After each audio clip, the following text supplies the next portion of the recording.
اے نبی صلی اللہ علیہ وآلہ وسلم، اپنے پروردگار اعلیٰ کے نام کی تسبیح کرو، جس نے پیدا کیا اور توازن قائم کیا، اور جس نے تقدیر بنائی پھر راہ دکھائی، اور جس نے چارہ اگایا پھر کچھ دیر بعد اسے سیاہ خاشاک کر دیا۔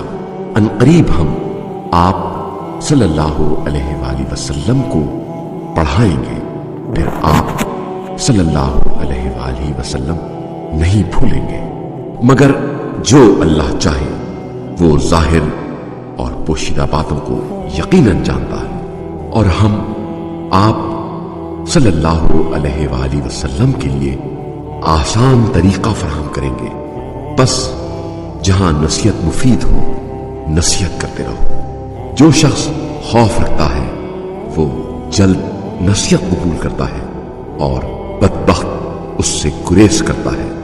جو بڑی آگ میں جھلسے گا پھر اس میں نہ مرے گا اور نہ جیے گا۔ بتحقیق جس نے پاکیزگی اختیار کی وہ فلاح پا گیا، اور اپنے رب کا نام یاد کیا پھر نماز پڑھی، بلکہ تم تو دنیاوی زندگی کو ترجیح دیتے ہو، حالانکہ آخرت بہترین ہے اور بقا والی ہے۔ پہلے صحیفوں میں بھی یہ بات مرقوم ہے، ابراہیم اور موسیٰ کے صحیفوں میں۔